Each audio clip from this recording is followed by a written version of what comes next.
जय हिंद friend, welcome to my channel legal Gyan with Arvind Suman. Friend, इस वीडियो में बात करेंगे कि बहुत बड़ा हॉट टॉपिक चल रहा है संदीप महेश्वरी वर्सेस विवेक बिंद्रा का। संदीप महेश्वरी का कहना है कि 500 करोड़ का ये स्कैम कर रहे हैं और विवेक बिंद्रा का कहना ऐसा कुछ नहीं है। संदीप महेश्वरी का कहना है कि उन्होंने मुझे एक नोटिस भेजा है। विवेक बिंद्रा का कहना है कि ऐसा मैंने कोई नोटिस नहीं भेजा है या मेरे टीम ने नहीं भेजा है। तो ये कंट्रोवर्सी में बात करूंगा कि क्या विवेक बिंद्रा जो है वो संदीप महेश्वरी पर केस कर सकते हैं। तो हम पूरा समझेंगे कि और केस कर सकते किस धाराओं में कर सकते, और ये बस उनके लिए नहीं है ये वीडियो की संदीप महेश्वरी और विवेक बिंद्रा की लड़ाई के लिए नहीं है। यदि आपको भी ऐसा कोई कुछ बोलता है जो गलत हो या आपका रिपोर्टेशन हार्म करता है तो आप भी क्या कौन से धाराओं में केस कर सकते हैं और आपको क्या मिलेगा, ये सब आज हम बात करेंगे इस वीडियो में। तो वीडियो पर पूरा लास्ट तक बने रहे। उससे पहले यदि मेरे चैनल पहली बार आया है तो मेरे चैनल को सब्सक्राइब कर दे, बेल आइकन दबा दे ऐसे ही लीगल नॉलेज के लिए। चलिए आज का टॉपिक हम स्टार्ट करते हैं।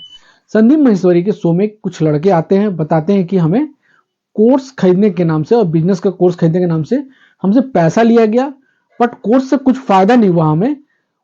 ऊपर से जब हमने पैसा वापस मांगा तो हमें बोला कि आप ये कोर्स को आगे बेचो और उसमें आपको कमीशन मिलेगा, मगर हमसे ये कोर्स बिका नहीं जा रहा है और हमें बहुत नुकसान हुआ है और ऐसा बहुत बड़ा स्कैम चल रहा है इस कोर्स के कारण। उन्होंने नाम लेके नहीं बोला था, मगर विवेक बिंद्रा ने आके कमेंट किया इस वीडियो के रिप्लाई में। अब ये लड़ाई मतलब ओपन, संदीप महेश्वरी और विवेक बिंद्रा ने इस लड़ाई को ओपन कर दिया है। संदीप महेश्वरी ने यह भी कह दिया कि मैं अपने चैनल को मोनेटाइज करके पैसा कमाऊंगा अप्रोक्स 1 करोड़ रुपया, और यदि लीगल टीम हायर करूंगा इस स्कैम को के लिए केस लड़ने के लिए। साथ ही साथ उन्होंने एक हैशटैग दिया है, इसको ज्यादा रन कराएं कि इसका जांच हो, उससे पहले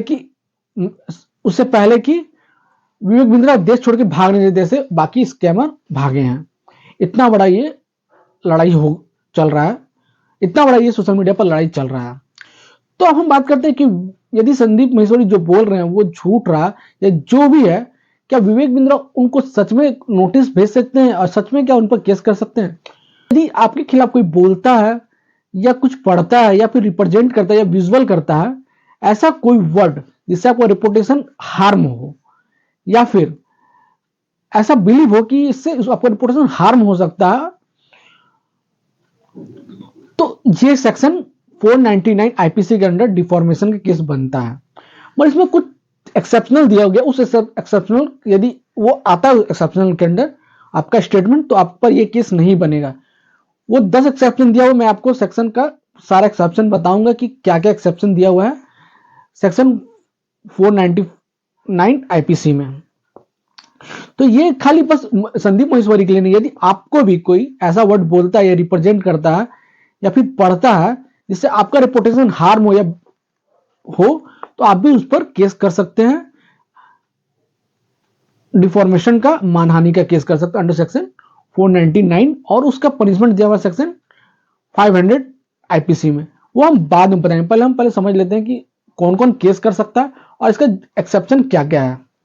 तो पहले हम समझते हैं, यदि कोई व्यक्ति मर गया है उसके खिलाफ कोई बोलता है जिससे उसके मरे हुए व्यक्ति का इज्जत खराब होता है, डिफॉर्मेशन होता है, इंसल्ट होता है, तो उसके नियर बाय रिलेटिव डिफॉर्मेशन का केस कर सकते हैं। यानी मृत व्यक्ति के खिलाफ आप सोच समझ के बोलिए कि वो ऐसा नहीं कि कुछ बोल दिया। और ये सबसे बड़ा बात है, ये जो आप स्टेटमेंट दे रहे हैं ये पब्लिकली होना चाहिए। ऐसा नहीं कि मैंने फोन किया उस व्यक्ति को डायरेक्ट बोला तो ये डिफॉर्मेशन नहीं होगा। हाँ, यदि या फिर मैंने उसको मैसेज किया और वो मैसेज पर्सनली उसको मैसेज करके उसको कुछ बोलता हूं तो वो डिफॉर्मेशन नहीं हुआ। डिफॉर्मेशन स्टेटमेंट हमेशा पब्लिकली होना चाहिए। हाँ, यदि कोई ग्रुप है, व्हाट्सएप ग्रुप है, उसमें मैंने उसको कुछ बोला और बहुत सारे लोग उस ग्रुप में ऐड है तो ये डिफॉर्मेशन स्टेटमेंट होगा।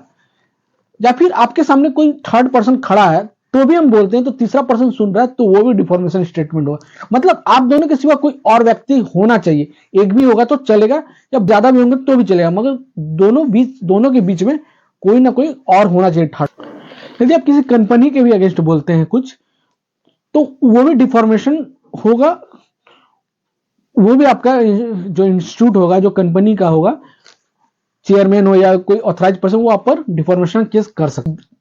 अब हम सोचते हैं 10 एक्सप्लेनेशन जो 499 में दिया हुआ है कि ये स्टेटमेंट डिफॉर्मेशन नहीं होगा यदि आप ये ऐसा स्टेटमेंट देते हैं तो पहला एक्सप्लेनेशन है कि यदि आप कोई स्टेटमेंट देते हैं और वो सच है और वो पब्लिक के भलाई के लिए देते तो ऐसा स्टेटमेंट डिफॉर्मेशन नहीं होगा। जैसे कि कोई व्यक्ति चोर है और वो घूम रहा है किसी गली में और हम बताएं अपने आसपास पड़ोसी को कि ये व्यक्ति चोर है और ये पहले भी सजा काट चुका है चोरी में, इसीलिए आज अपने घर के आसपास के ताला वाला लगा के जाए या फिर सुरक्षित रहे। तो ऐसा स्टेटमेंट डिफॉर्मेशन नहीं होगा यदि वो सच में चोर हो और उसने पहले चोरी के मामला में जेल काटा हो। तो ये हमने पब्लिक के भलाई के लिए स्टेटमेंट दिया और सबको सतर्क किया, तो ऐसा स्टेटमेंट नहीं होगा डिफॉर्मेशन।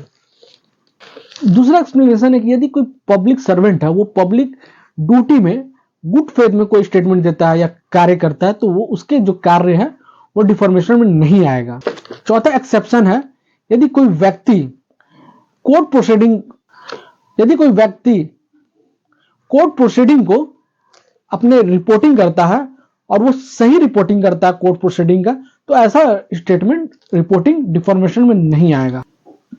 पांचवा एक्सेप्शन है कि यदि किसी केस का मेरिट ऑफ डिसीजन डिसाइड कर दिया गया कोर्ट में, उसमें हम अपना गुड फेथ में ओपिनियन देते हैं उसके विटनेस को लेकर या एजेंट को लेकर या कुछ भी, तो वो डिफॉर्मेशन में नहीं आएगा। जैसे कि यदि ए बोलता है कि इस केस प्रोसीडिंग में जेड का जो स्टेटमेंट था, एविडेंस था, वो कंट्रोवर्सी है, तो ये स्टेटमेंट आपका नहीं आएगा डिफॉर्मेशन में। 6 एक्सेप्शन दिया हुआ है मेरिट ऑफ पब्लिक पब्लिकेशन।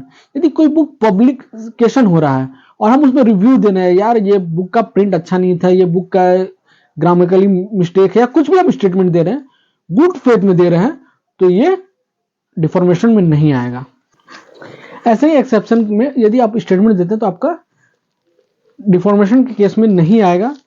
साथ ही साथ आपका डिफॉर्मेशन के केस के लिए डिफॉर्मेशन यदि आप क्रिमिनल केस करते हैं सेक्शन 499 के अंडर, तो आपका पनिशमेंट दिया सेक्शन 500 में, उसमें पनिशमेंट आपको हो सकता है 2 साल तक के लिए और साथ में फाइन या दोनों हो सकता है।